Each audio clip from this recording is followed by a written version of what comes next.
nation. Hebrew kingdom building.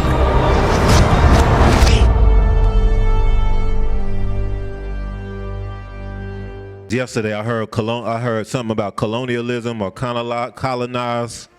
I heard something like that. I think it was yesterday, a Rev prayer right before. I don't want to get it wrong. I think it might have been Boca prayer. It was in prayer. I'll just say that.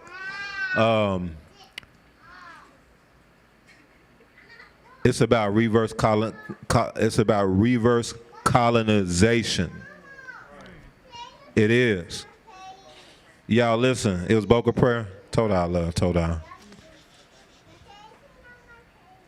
He has a point. When it says he's going out to conquering and to conquer, y'all got to understand that the other nations, when we look at colonialism and what they did when they were able to, like the other nations, like especially the West, they were able to go and colonize all the world pretty much.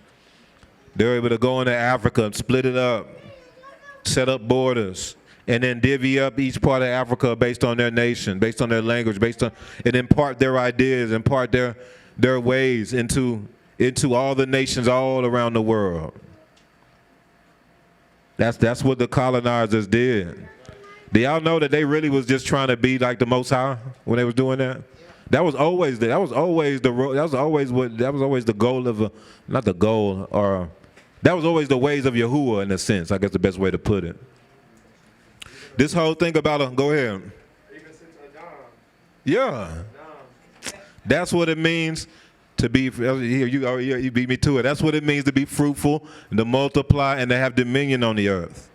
That's what it means to do that. They were just trying, they were copying the Most High and trying to be like Adam, but they imparted the ways of Hasatan into the world. The way Hasatan tried to colonize the world. That's what the whole thing about the one world government is about. Yeah. So, think about this.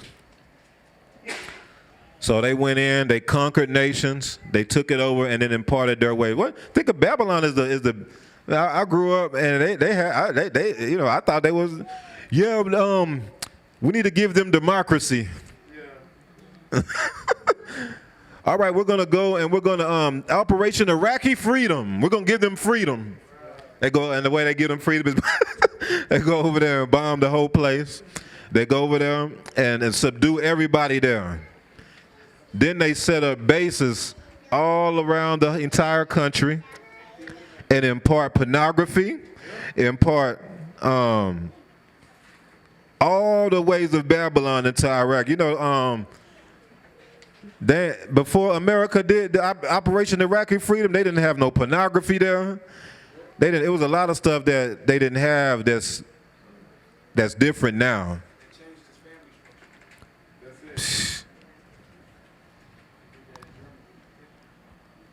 That's colonialism. That's what we supposed to do. That's what we supposed to do. Let's read this. Now, y'all know what I mean, right? Y'all know I'm not talking about putting up pornography in no nations and nothing. Y'all get what I'm saying? That's what we're supposed to do, but our values and the ways of Yahuwah. You know what I'm saying? I gotta make it clear, because some of you never know. Some people, man, I'm telling you, somebody get that. Oh man, what are you talking about? Get it twisted.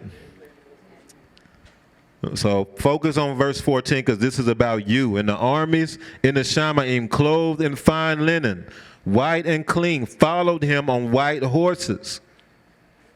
Verse 15, now out of his mouth goes a what? Sharp sword, that with it he should what? Strike the nations. That's subduing the enemies and going to war through declaration, through a word, through proclamation. That's what we've been doing. Now look what else it says. And he himself will rule with what? With a rod of iron. He himself will rule with a rod of iron. Look at this real quick. Oh, that's Ruach. Why? Because Yahusha and his armies will subdue the earth and rule with a rod of iron. All right. So verse 15, now out of his mouth goes a sharp sword, that with it he would strike the nations. That's where y'all got to understand how serious this declaration is. Now out of his mouth goes a sharp sword, that with it he should strike the nations. And he himself will rule with a rod of iron. He himself treads the winepress of the fierceness and wrath of Almighty Eluah. And he has on his robe and on his thigh a name written, Melech HaMelechim, and what y'all say, Adon Adonim. Hallelujah. All right, governors of Yahuwah's Kavod. We talked about this as well, Rosh Kodesh. You see on Psalms 19, verse 1, it says, the Shamaim declares the Kavod of Eluah, and the firmament shows his handiwork. So you know that you can look into the Shamaim and you can see the Kavod of Eluah. The sun, the moon, the stars, that's the Kavod of Yahuwah. The Shamaim declares his Kavod.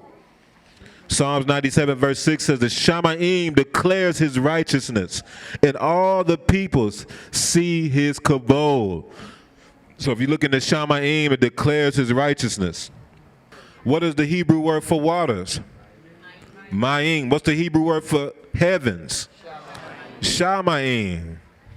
So y'all see that the heavens and waters are very similar to each other. Only you got Ma'im and Shamayim, which is interesting. I gotta look more into that because Shah also means salvation. Psalm 72, verse 19, and blessed be his glorious name forever, and let the whole earth be filled with his kabod. So now you got heaven and earth there. It talks about the Shamaim declaring his kabod, and now it's saying let the whole earth be filled with his kabod. So now it's showing the dynamic between heaven and earth. The two witnesses, heaven and earth.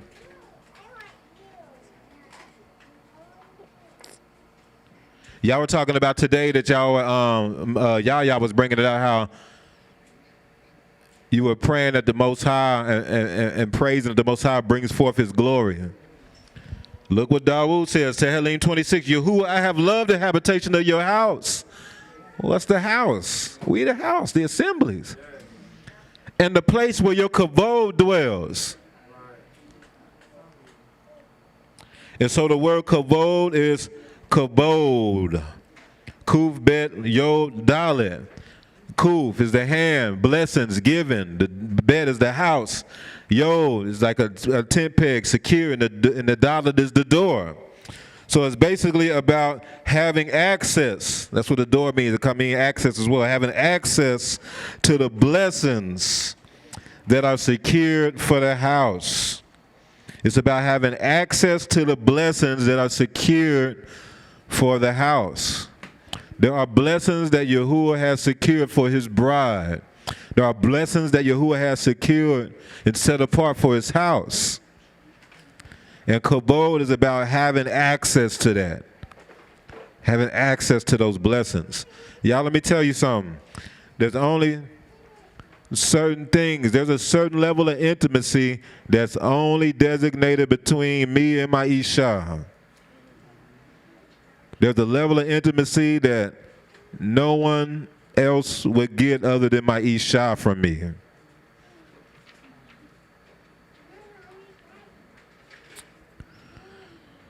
Being a part of Yahuwah's bride, being a part of Yahusha's bride, his house, because that's what the house is, it's the bride. There's a certain level of blessings, there's a certain level of access that's he's only going to give to his bride. No one else. That's why people have a hard time understanding, oh, so Yahuwah only deals with Israel, no one else? He only deals with his prophets, his Kodeshim, no one else? What about all these people around the world and all this stuff, right? That's the whole picture we try. Everybody knows that the picture of the husband and the wife is a picture of Yahuwah and his bride.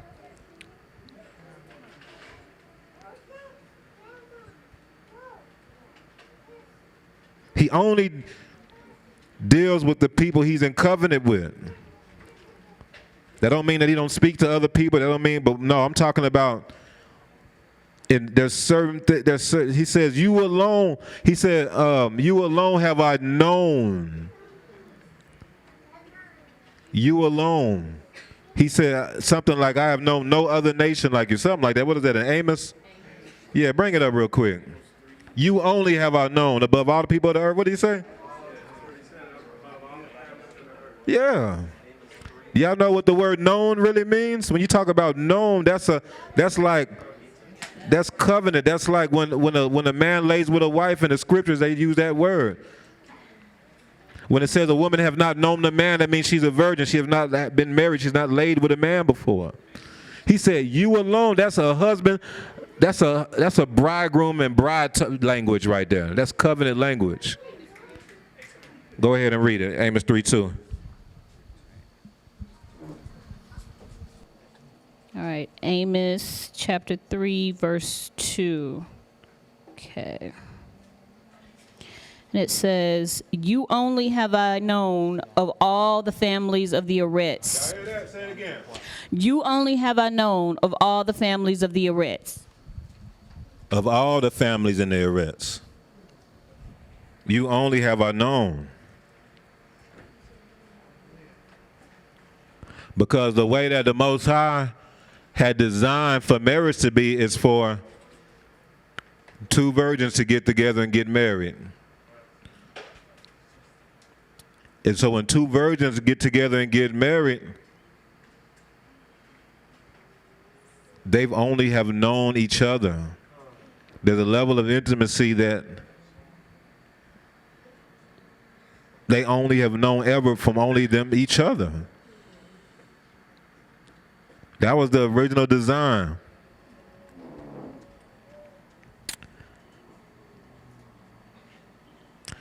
Then you have the word stars. Remember we talked about the Shamaim declares his glory. We talk about the stars. The stars in the Shamaim declare his kabod. The scripture, when Yahuwah talked to Abraham, he would say, I will make your seed as the stars in the Shamaim. When Joseph had a dream, he said, I had a dream. The sun, moon, and 11 stars bowed down to me, or something like that. And the 11 stars were who? They were his 11 brothers. Because remember, his dad knew exactly the interpretation of the dream, right? Jacob was like, oh, man, what you talking about? You talking about, me and your mom and your brother's going to bow down to you or something. He knew exactly what the dream meant. That was showing that the children of Israel can represent the stars. They can represent the luminaries. Because we are supposed to reflect his kabod as well. Because Yahuwah has given us a kabod. That might have been why the sunflower was following you. Because you didn't know that, but the Most High had already set you apart as a Kodashim, and you was reflecting his kabod. They thought you was one of the luminaries. So stars is very closely related to kabod. That's how you know that stars reflect his kabod. You see it in the Hebrew because that's why the words are so similar.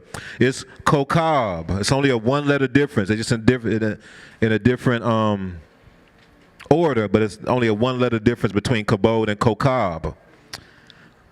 But kokab is about blessings being secured through giving to the house. It's about blessings being secured through giving to the house. This is connected with being diligent with your tithes and offerings and stuff like that. Being diligent with your giving and things of that sort. Because there are blessings that are secured to you through giving to the house. There's access that you receive through doing that. It's just real. You're really just giving back what Yahuwah's already given you.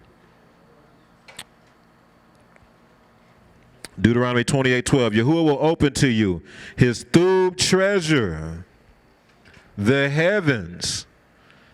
Y'all remember when Yahushua said, store up your treasures where? He said, don't store up your treasures on earth where it can get corrupted, where it rusts and things like that. He said, store up your treasures where? Then you go to Deuteronomy 28, talking about the blessings that come upon the Kodashim. And it says, Yahuwah will open up to you his thub treasure, the heavens. We ain't think about that, huh? Yahushua was actually talking about the Torah. He was talking about Deuteronomy 28. Yahuwah will open to you his thub treasure, the Shamaim. to give the rain to your land in its season, in its appointed time. Now, could it be that the Thub treasure that he opens up to you from the Shamaim is stuff you have stored up there over the years? You feel me? For real. Could it be that it ain't just him just like, okay, I'm going to bless them? Maybe it was some stuff you had been storing up over the years, over the generations. How do you store up treasures in the Shamaim? Keeping his commandments, moving in obedience, going up to him and offering up sacrifices of praise and worship and adoration, fighting for your freedom, casting down the thoughts.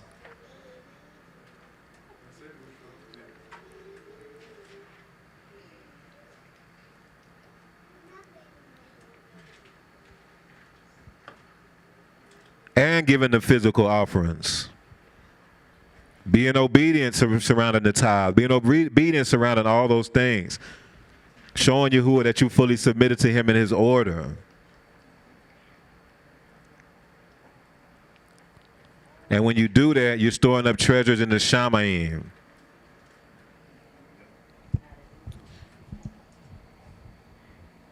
Yahuwah will open to you his Thub treasure, the Shamaim, to give the rain. What's that word for rain? Is it more or Yahweh? Can somebody see real quick? More. Is more? Did you look it up, though? No, I remember. Oh, okay. Well, I want to see exactly for that one. Is it Yahweh, more, anything like that?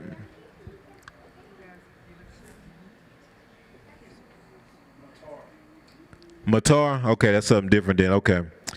To give the rain to your land. I have to look into that when it gets a chance.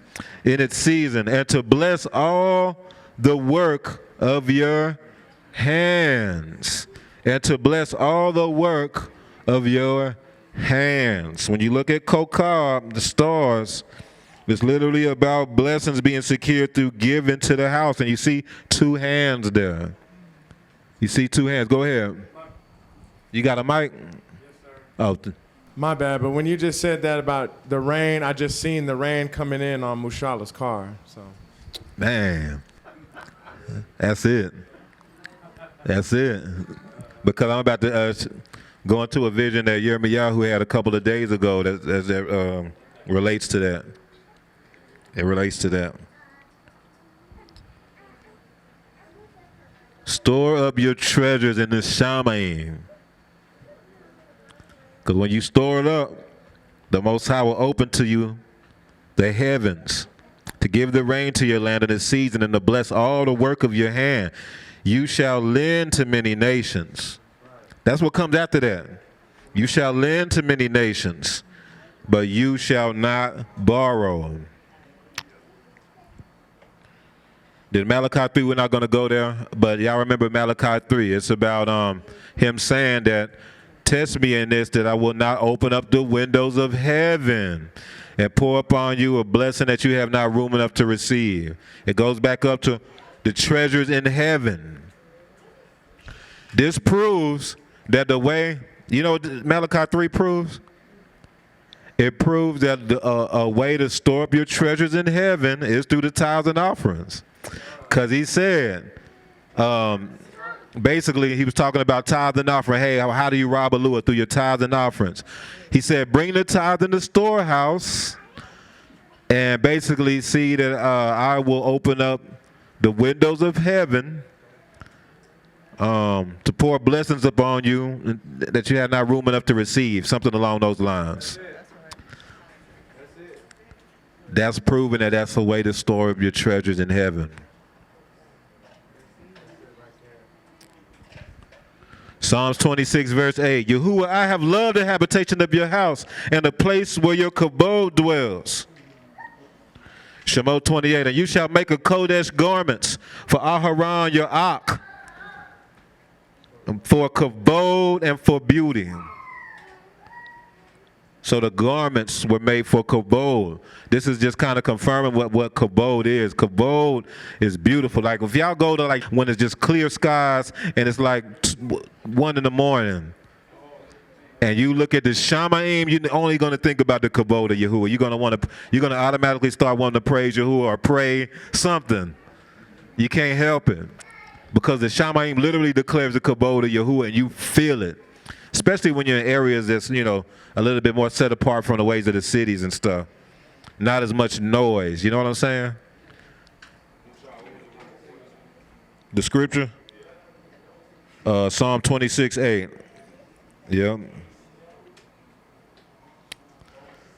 But the garments of the priests had the breastplate, which reflected light. It was a kabod that came, like they had 12 jewels. It was gold all around. He wanted them to wear it for kabod and beauty, for kabod. It shined forth. It was beautiful. That's why our people be like that. That's where we get that from. For real. All right, let's see if I can do this so everybody can hear. For kabod. For real.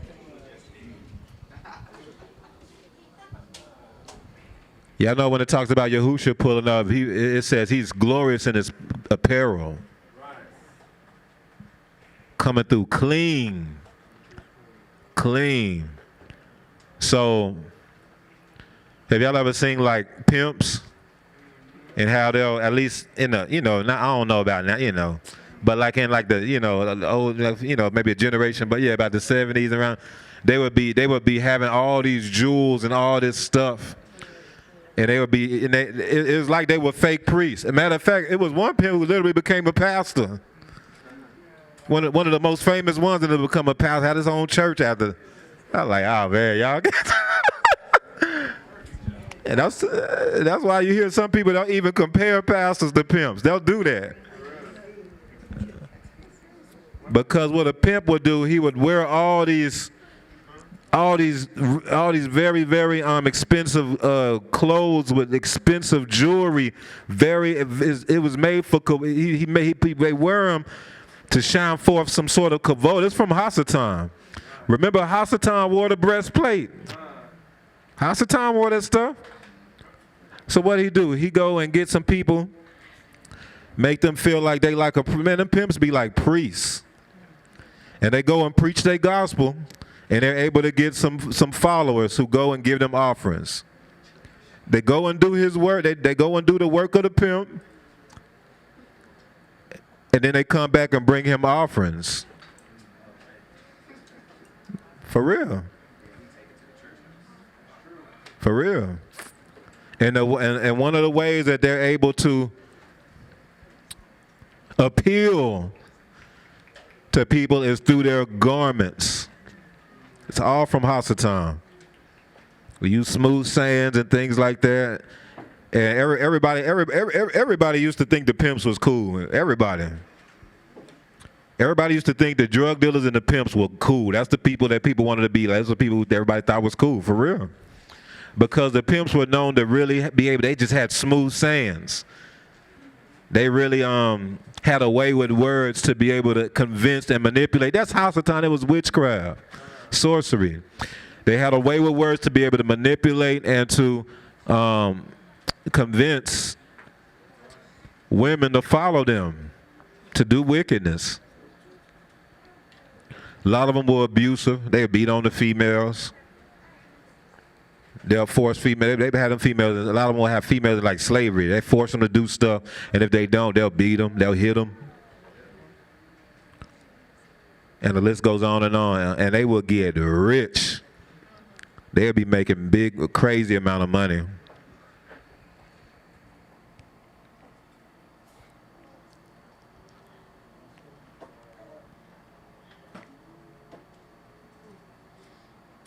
Let's look at this. I had a vision during the prayer call, and it started off with me wearing all white priestly garments, and I was feeding a white horse from a bucket, and I would scoop whatever it was. I couldn't see what I was feeding the horse, but I would scoop whatever I was feeding it with both of my hands, and the horse would lick it directly out of my hands. And then after I finished feeding the horse, I got up, and my dad's staff was leaned against the wall because I was like in a barn. And my dad's staff was leaning against the wall. So I got up, I went and I grabbed my dad's staff and I took it and I went outside of the barn. And there was like it was like a general area, I guess. Kind of like how the main room of the assembly is. But it was like really old looking. Like everything about the barn was really old looking. Like it doesn't look like anything modern.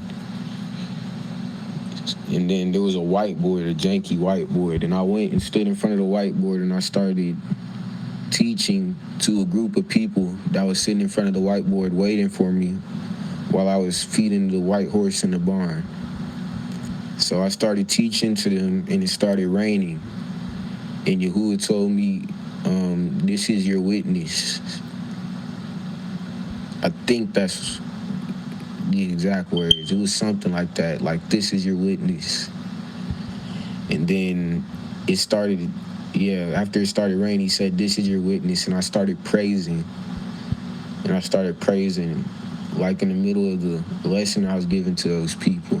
And then that was the end of it. But that vision was weird because throughout the whole vision, I had like control of what I was doing. It was like I was in a different realm, and Yahuwah was talking to me throughout the whole entire vision. He was telling me to feed the horse, like what to do. He told me to grab my father's staff, and he told me that was my witness and stuff. Like I was getting talked to. I don't remember everything that was said, but those are the things I do remember. I was getting talked to throughout the whole vision. Hallelujah. So that vision was actually about the assembly. So Yirmiyahu actually represented me in that vision. And Yahuwah was basically confirming that the way to feed the white horse is through the teachings that he's been bringing out. The way to feed the white horse is through the teachings. He basically showing that the vision was basically just confirming everything we've been talking about.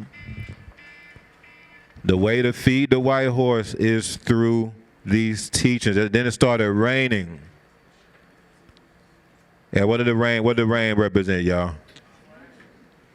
Huh? The teachings. You close. Close. It's the blessings, y'all. The blessings coming from the Shamayim. Opening up the windows and pouring out blessings. It's the like the blessings, the rewards. That we're in a time of that. We're in a time to reap the rewards. We're at a time to reap the things that's been sold. You get what I'm saying? All right. Yeah, Khan.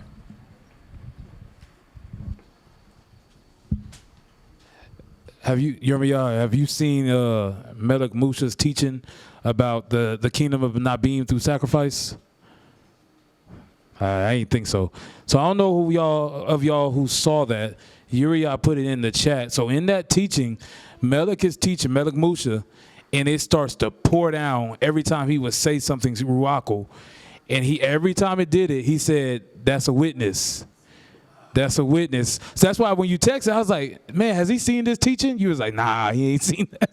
But that's what Melech Musha kept saying. So in the dream, Yirmiyahu's like, Yahuwah told him that the rain was a witness, and it's almost like a double witness to the dream.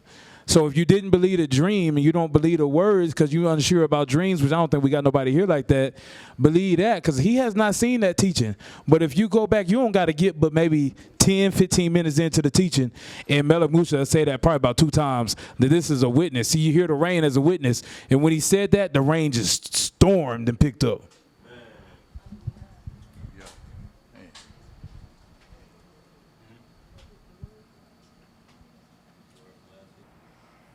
So, oh yeah, that was not a dream. Let me tell y'all what happened when that came up. So the jungle been doing a Boca prayer together. It's like at what, 5:30, Maury? So they get up at 5:30. They do their Boca prayer, supposedly. You know. But this was one of the ones I was able to catch, but I got on there late.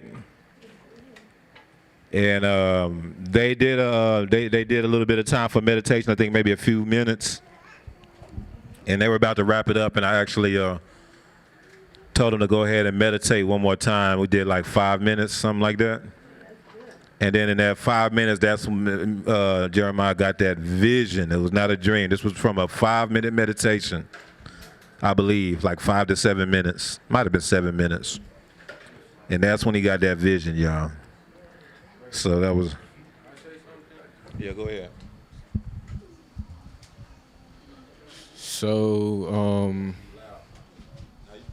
So at first, when we did the 10 minutes of meditation, I was trying to call on my dad so he could like sing a song for us, but I guess he wasn't there or something. So I sung a song for them to meditate, and I wasn't like actually meditating, I was singing. So then my dad had made us keep going. He was like, but be silent. And we started meditating again. And then before I even had that vision, Yahuwah told me that he wanted me to listen and he wanted me to meditate. Man, that's powerful. That is powerful. That is powerful. Praise Yahushua. Praise Yahushua. So we're looking at heaven and earth. So heaven and earth are the two witnesses. That's what we're talking about. He said the rain was a witness. Malek Musha said that as well. That's two witnesses right there. Heaven and earth. Heaven and earth is about the two witnesses. Being governors of Yahuwah's Kavod is about the two witnesses. And the two witnesses is about us. All right, let's keep that in mind.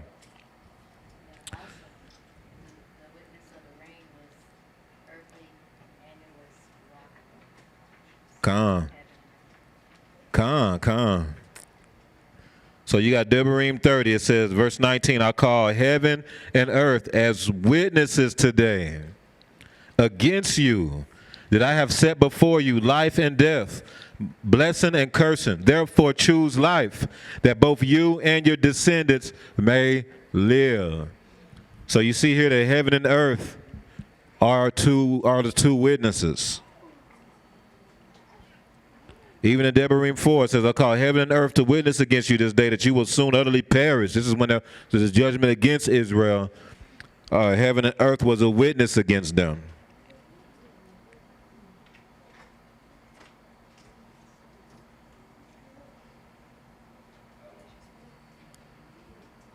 Then we have, so this is one of the words for witnesses.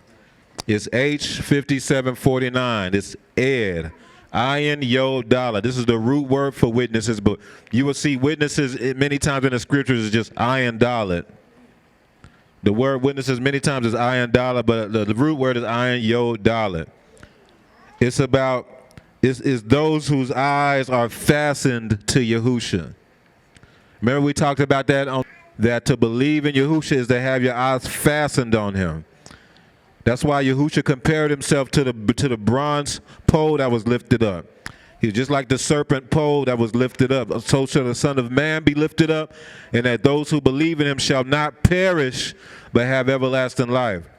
The bronze, we talked about how the bronze serpent pole that was lifted up, they had to keep their eyes fastened on the pole, and then they would not perish from the fiery serpents. The witnesses are those whose eyes are fastened to Yahusha. Those whose eyes are fastened to Yahusha. All right, heaven and earth. Keep that in mind. Heaven and earth, the two witnesses. The witnesses is about those whose eyes are fastened to Yahushua. Those whose eyes is on the eternal and not on the ways of this world. 18:18, assuredly I say to you, whatever you bind on earth will be bound in the Shamayim, and whatever you loose on earth will be loosed in the Shamayim. That's why them declarations is so important, because when you're declaring things and you're calling things out, that's how you can do deliverance. By declaring a thing. Through a word, you can cast out a ruach. That's why. Because the things you proclaim, the things you declare, it's confirmed in the Shamayim. And boy, do they know that. Verse 19, again, I say to you that if two of you agree on earth concerning anything that they ask, it will be done for them by my Father in heaven, in the Shamayim. Is this referring to anybody? No, Yahushua is referring to the witnesses. This ain't for everybody. I used to read this and think this is for everybody who believes in Jesus. No. This ain't going to work for everybody. This is to his covenant people. This is to his witnesses, those whose eyes are fastened to Yahushua.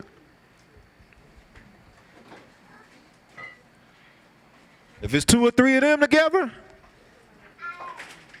anything they agree on, they bind in heaven to be bound on earth. Loosed in heaven to be loosed on earth. I mean, loosed on earth will be loosed in heaven. I mean, the other way around, because we still on earth.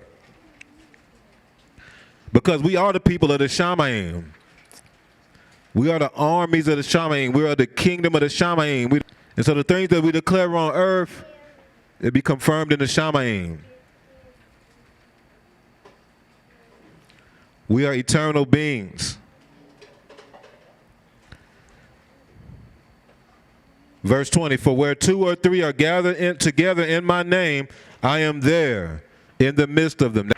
That for Yahuwah walks in the midst, Yahuwah walks in the midst of the camp. He is there in the midst of the mishpachah. So you got to keep the refuse out of the camp.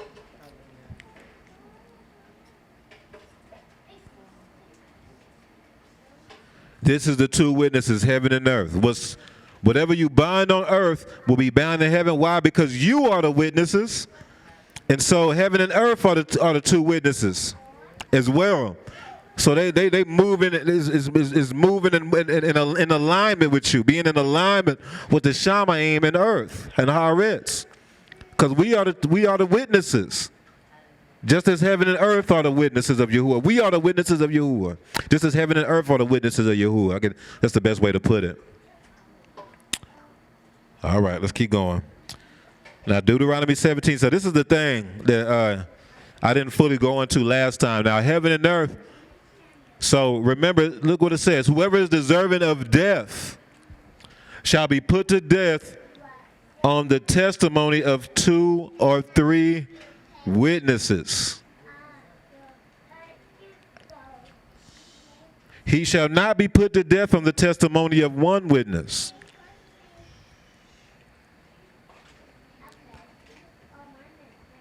On the testimony of 2 to 3 witnesses. That's so. That's how the death penalty is brought forth, is through the testimony of the witnesses. Yeah, I submit that Babylon has been judged with the death penalty. And heaven and earth is a witness against Babylon. We serve as a witness against Babylon. We serve as a witness against this place, man.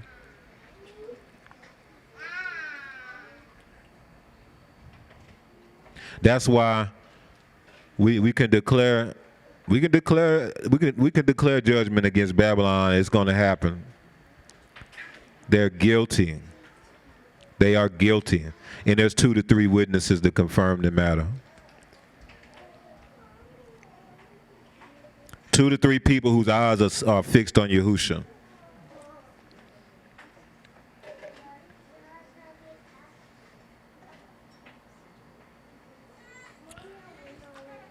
So think about times when the Most High put a lot of people to death. You'll see heaven and earth being a witness against them. Think about this. This is when Noah's flood happened.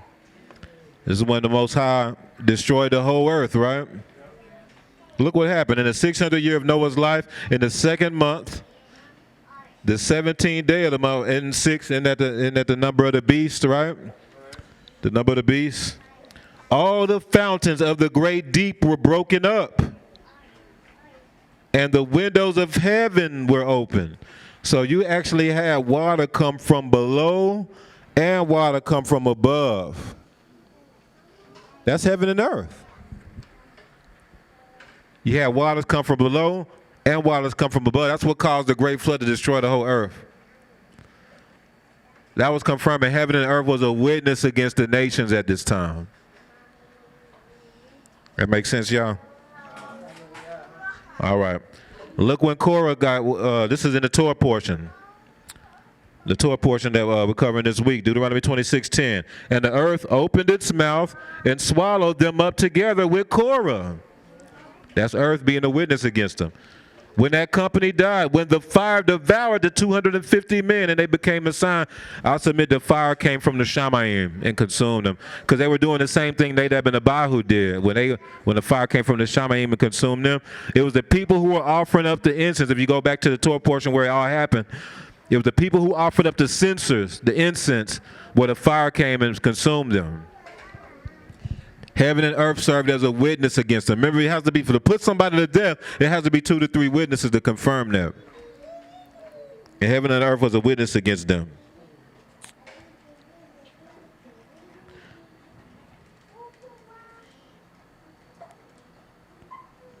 Let's go to Exodus chapter 15.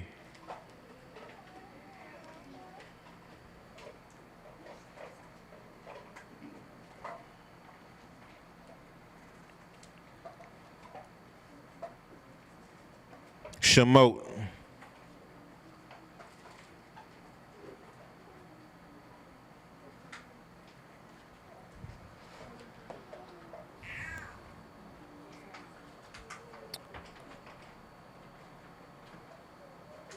No, it's chapter 16, my apology. All right, let's start with Exodus 16. Everybody there? Sorry for the delay. I had to find it real quick, but let's start with so keep verse 11 marked there, but we're going to start with verse 4. Read verse 4. Exodus chapter 16, verse 4. Then Yahuwah said to Moshe, behold, I will rain bread from heaven for you. Rain bread from where? From heaven for you. From where? From the Shamayim for you. So that's heaven as a witness, right? This is talking about the manna. This is talking about the provision of Yahuwah. The provision of Yahuwah during this time. Now go to skip to verse 11. Verse 11. Now, read verse 14. Verse 14. And when the layer of dew lifted, there on the surface of the wilderness was a small round substance as fine as frost on the ground. On the what? On the ground. On the ground. That's earth. On the earth. Even when it came to the provision of Yahuwah, you had heaven and earth being a witness, even in the situation surrounding the manna. Even in the situation surrounding the manna. Go to Revelation 11. Let me know when everybody's there.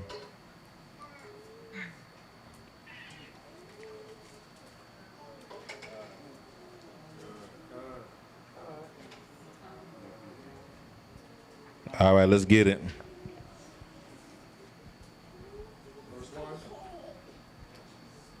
Con. Revelation chapter 11, verse 1. Then I was given a reed like a measuring rod, and the Malach stood, saying, rise and measure the temple of Eluah, the altar, and those who worship there. But leave out the court which is outside the temple, and do not measure it, for it has been given to the Gentiles. And they will tread the Kodesh city underfoot for 42 months. And I will give power to my 2 witnesses. I will give what? Power to my 2 witnesses. Keep going. And they will prophesy 1,260 days. And they will do what? Prophesy 1,000. Keep going. Clothed in sackcloth. These are the 2 olive trees and the 2 lampstands standing before the Alua of all arrests. And if anyone wants to harm them, fire proceeds from their mouth and devours their enemies. So that is showing you that this is about us. How are they destroying and subduing their enemies? Through a word, through declaration. That's why it says fire proceeds out of their mouth. Y'all really think that they literally got fire coming out of their mouth? No, I mean they do. But it's through declarations. It's through yeah, you know, in the church, man, you know, they these dudes are gonna be walking around with fire coming out of their mouth. But you see what this is about. This is actually going back. This is connected to the white horse. You know, the white horse was in Revelation 9. This is 2 chapters after that. This is the same. These are the witnesses. The armies of Alua. That out of their mouth, for anyone who wants to harm them, fire proceeds from their mouth and devours their enemies, y'all. Through declaration, those snakes was gone, wasn't they? Keep going.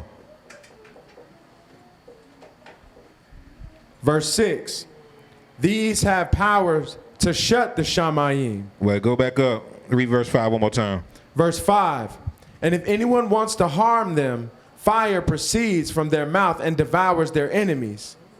And if anyone wants to harm them, he must be killed in this manner. He must be killed in this manner. Now remember that you're not allowed to kill anybody without the testimony of 2 to 3 witnesses. But oh snap, they are the 2 witnesses. So they through. Y'all see how this works? Keep going. Verse 6. My bad. These have power to shut the Shamayim. Oh, so that means they governors of the Kabod. Right. They have power to shut the heavens. That's one witness, heaven, and keep going. So that no rain falls in the days of their prophecy. And they have power over waters to turn them to blood. And to strike the earth. And to strike what? Strike the earth. And to strike what? Strike the earth. With what? With all plagues, as often as they desire. That's the other witness, earth. The governors of his kabod. Remember, the earth is filled with his kabod, and the Shamayim declares his kabod. So being governors of the kabod is to have a governing rule, a governing authority over the Shamayim and the Haaretz. That's why they have power to shut up the heavens and have power to strike the earth. To strike the earth with plagues. Y'all, let me tell y'all something, y'all. This goes back to colonizing. Y'all know the other nations, when they were colonizing the world, did y'all know they would bring plagues with them? They came to America literally bringing plagues, smallpox. Yeah, literally. Y'all know, yeah, I'm gonna go this deep. I'm gonna go there. Y'all know that even AIDS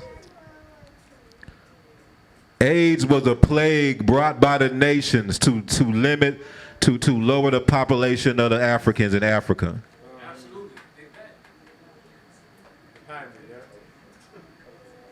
They literally brought plagues that devastated the places that they were going and conquering.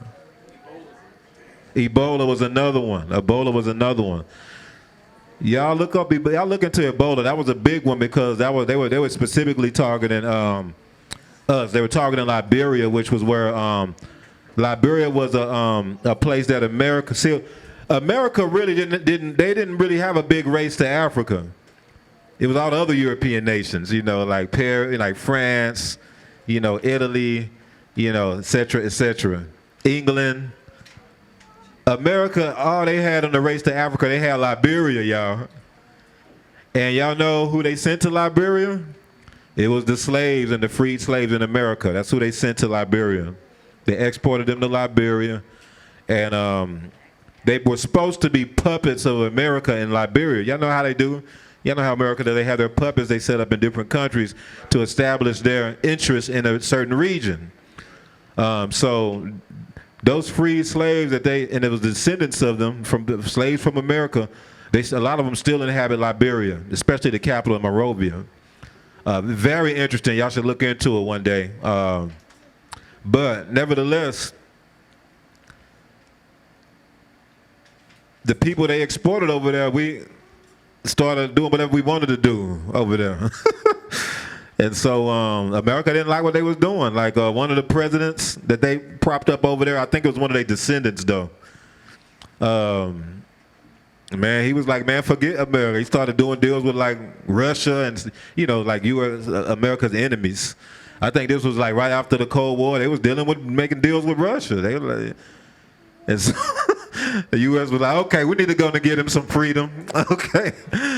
And they, and America basically, the U.S. basically toppled the government by arming insurgents. That sound pretty? Yeah. So they armed, there were some hostile natives that were in Liberia that were having issues with the people exported there from America.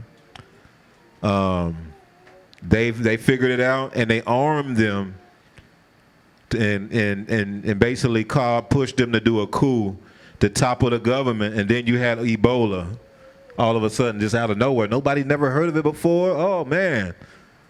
And you had people just dropping, man. It was 100%. That was a created thing. That was a plague sent by the nations.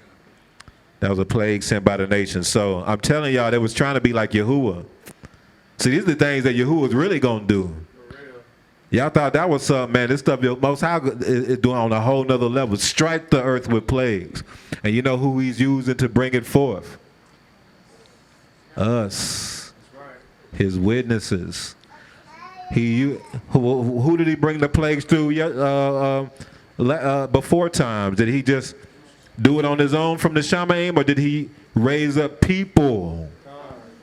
Why do you think, what did He do? He had Moshe go before Pharaoh, and what did He do? He made a declaration. Let my people go, or I'm finna do this. This is what Yahuwah said. Let my people go, or it's finna go down. I'm finna strike the land with plagues. And Pharaoh like, man, nah, man, go on somewhere. Who is Yahuwah anyway? Don't nobody know who that is, man. Man, go on somewhere. Okay. Most High, boom. Plague hit the land, the whole land of Egypt. And he kept going back, and the Most High would tell him, hey, go before Pharaoh and declare this, but he ain't gonna listen to you. I'm a hard as heart. He ain't gonna hear. So then you would think in your own mind, like, why can't we just strike it with plagues? Why can't we do that? Because it has to be brought forth through a declaration. You have to declare it.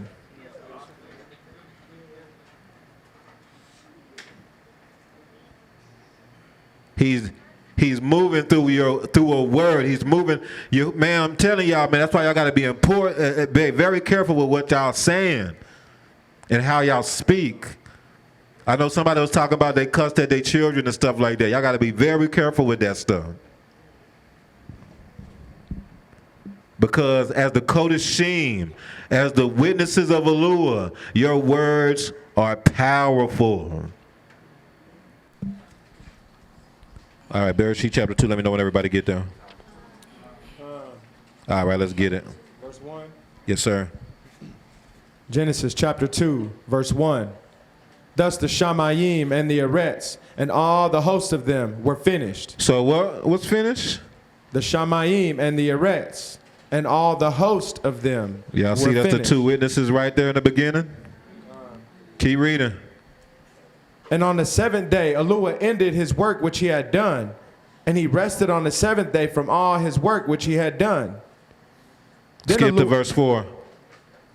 This is the history of the Shamayim and the Eretz. The history of what? The Shamayim and the Eretz. That's the word toldot. That means the generations. What? This is the generations of the Shamaim and the Haaretz when they were created. Keep going. In the day that Yahuwah Eluah made the Eretz and the Shamayim. Y'all see how he keeps repeating this? This is showing you that this is the two witnesses. This is the two witnesses, y'all. Since creation, read verse 5. The Ruach is trying to scream something, that's why I keep repeating it. Before any plant of the field was in the Eretz, and before any herb of the field had grown, for Yahuwah Eluah had not caused it to rain on the Eretz, and there was no man to till the ground. See, there was no rain on the earth until, recorded on the earth until, y'all know, until the Most High judged the nations through Noach. That's how that's proven that when the rain came from above and below, that was the heavens and the earth witnessing against the nations, y'all. There wasn't no rain before the Noach flood, at least not recorded. That's when it started. Yeah, that's why they didn't believe him. Verse 5. Oh, verse 6. Verse 6. But a mist went up from the Eretz and watered the whole face of the ground. So a mist went up from the Eretz and watered the whole face of the ground. So a mist, though, that's actually a cloud. Morey Manu did research on it. The mist is literally just a cloud that's low to the ground, like fog. Shavuot, there was a whole lot of mist after that big storm hit. The mist is actually the Shamayim. That's the cloud. That's the witness of the Shamayim, the mist. Aleph Dalet. Keep going. Verse 7. And Yahuwah Eluah formed man of the dust of the ground and breathed into his nostrils the breath of life, and man became a living being. So you got a cloud, and then you have the dust of the ground. That's how man was made. We are made from heaven and earth. That's right. You can also talk about the breath of life, the Ruach. That's in a sense, that's Yahuwah putting himself in you, but you can speak on that as like the Shamayim as well. But it's the mist and the dust. It's heaven and earth. We consist of the two witnesses. We were made of heaven and earth.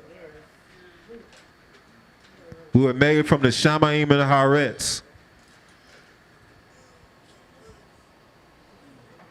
Keep going, verse 8. Verse 8. Yahuwah Eluah planted a garden eastward in Eden, and there he put the man whom he had formed. And out of the ground, Yahuwah Eluah made every tree grow that is pleasant to the sight and thub for food. Oh yeah, let me say this as well. That's probably why heaven and earth kept being explained right before he got into the creation of man. These are the generations of heaven and earth, because heaven and earth, because Yahuwah had created heaven and earth. Then it goes into the creation of man, because it's screaming that man is a creation of heaven and is created out of heaven and earth. The two witnesses. All right, verse 8, let's go. Verse 8. Yahuwah Eluah planted a garden eastward in Eden. Eastward where? In Eden. What's the name of the place? Eden. Let's look at that. Let's look at that. That's very important. Eden is a very important word. Eden is the set apart place that Yahuwah put man. That's the set apart. That's a piece of land that he prepared for this Kodesh people, and that he placed them in. They was there to dwell and to be in shalom. If you look at Eden, you see that it has the word what? Ayin Dalet in there. That's the word for witness. H5707. Y'all see that? That would be Aleph Dalet, but that's close. But Ayin Dalet, that is witness. That's those whose eyes are on Yahusha. This is a compound word I submit. Eden, you have Ayin Dalet, and then you have Dalet Nun, which is, we know, like the tribe of Dan, judge. It means to judge.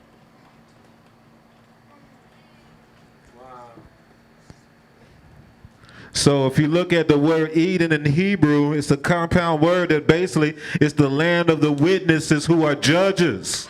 Come on, man. It's the land of witnesses who are judges.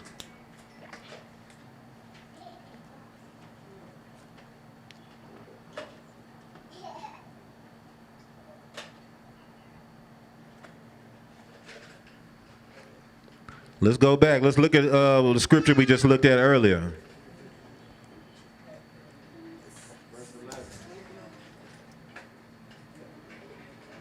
Oh, Todah, you right on it. Let's look at what we just read. Revelation 19:11. Now I saw heaven opened, and behold, a white horse. And he who sat on him was called Faithful and True. Oh, I didn't think about this. He who sat on it is called Faithful and Amit. And in righteousness he does what? Judges and makes war. The land of Eden, it literally means, it has the word witnesses and judge in there.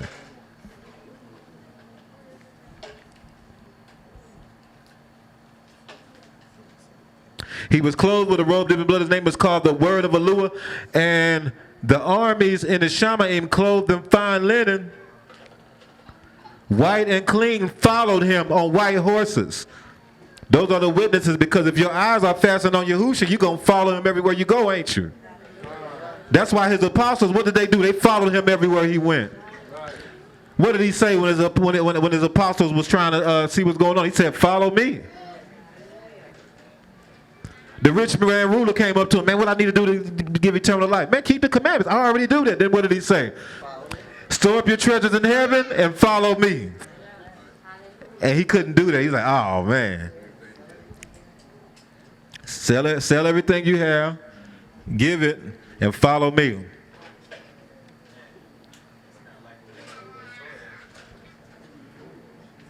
That's real. He judges and makes war. Out of his mouth goes a sharp sword, that with it he should strike the nations.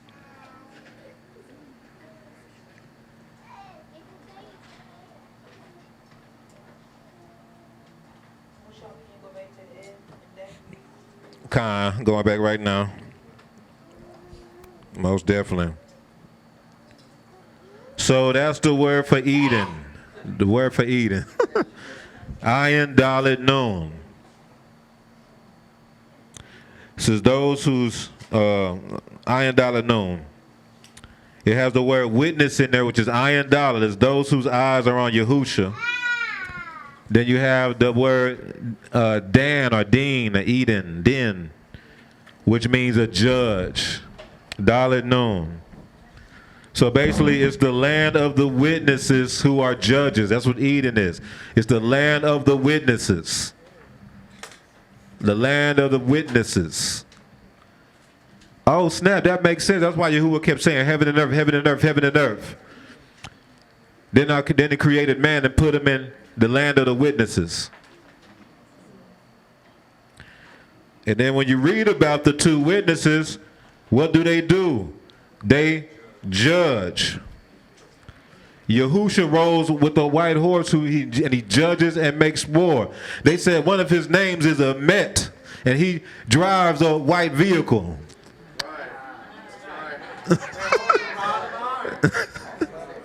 And rules with a rod of iron. Man, Yahuwah's amazing, man. They said another name that they give him is the Word of Eluah. The Word of Eluah.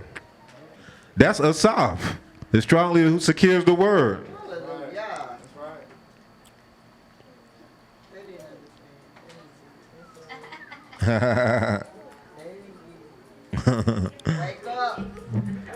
But I went through that the last Sukkot of how Asaph is when you look at it, it's about the word, it's about the Torah. Because it's about the sapphire. The Torah was written on sapphire. All right.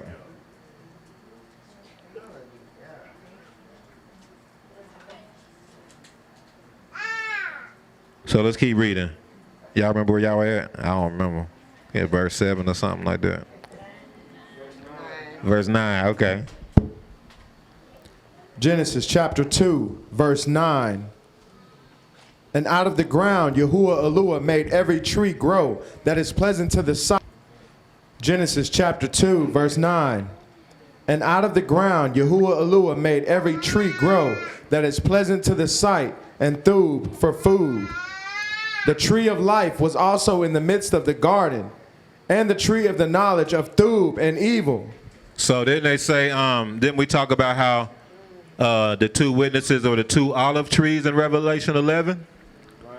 And then we talk about how the tree of life is the olive tree a while ago back in March. Y'all remember that? Right. And remember that Eden is the land of the two witnesses. I mean, the land of the witnesses who judge. That's right. Y'all see how this is all coming together? That's right. All coming full circle. The tree of life is in the midst of the garden. Right.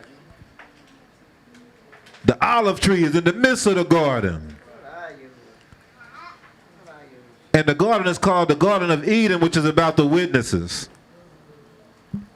And the witnesses is about the olive trees, it's about the tree of life. Let's keep going. Verse 10. Now a river went out of Eden to water the garden, and from there it parted and became 4 riverheads.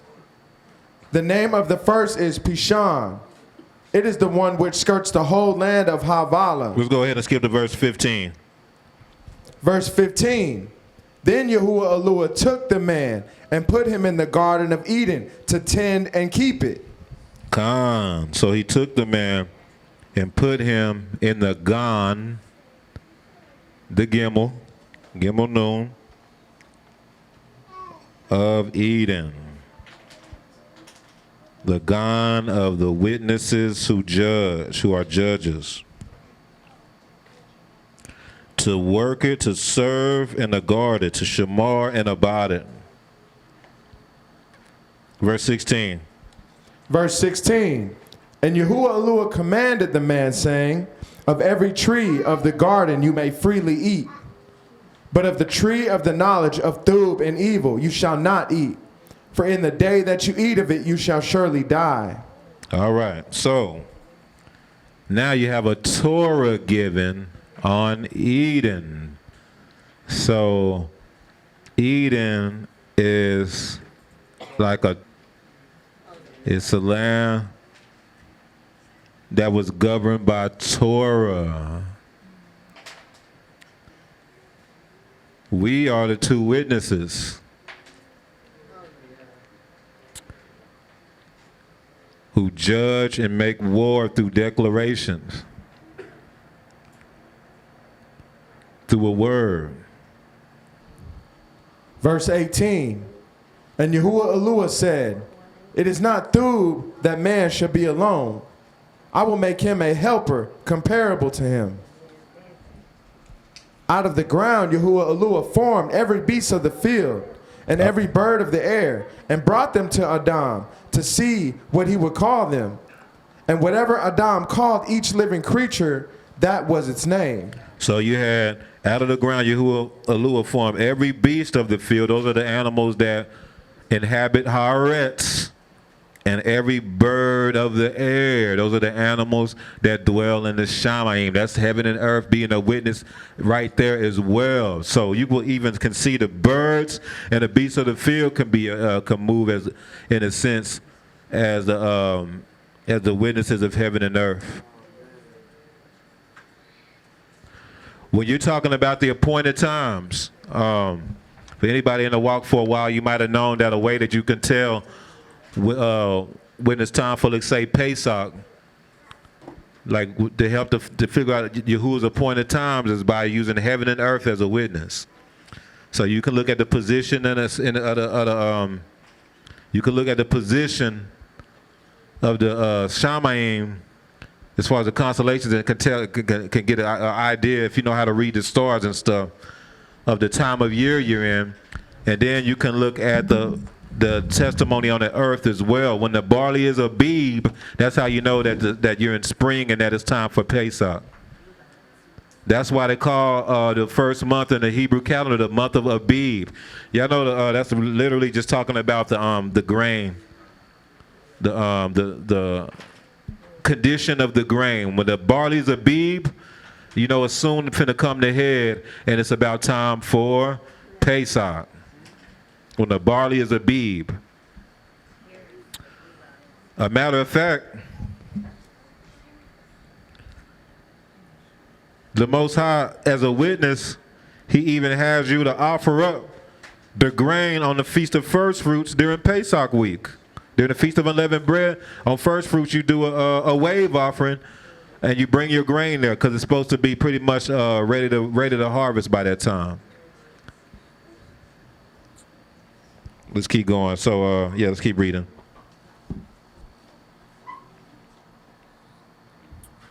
Verse 20. So Adam gave names to all cattle, to the birds of the air, and to every beast of the field. But for Adam there was not found a helper comparable to him.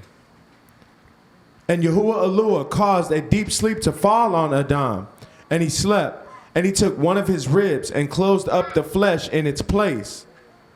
Then the rib which Yahuwah Eluah had taken from man he made into a woman, and he brought her to the man. And Adam said, this is now bone of my bones and flesh of my flesh. She shall be called woman, because she was taken out of a man. Therefore a man shall leave his father and mother and be joined to his wife, and they shall become one flesh.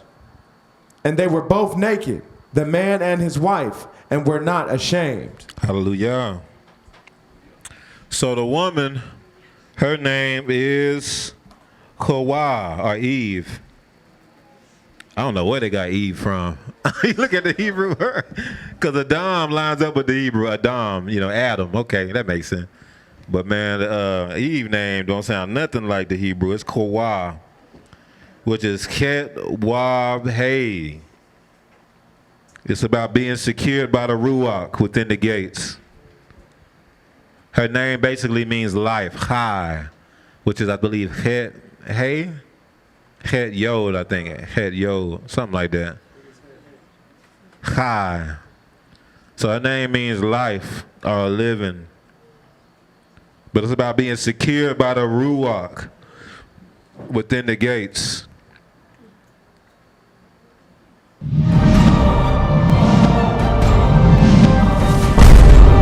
Rebirth of a nation. Hebrew kingdom building.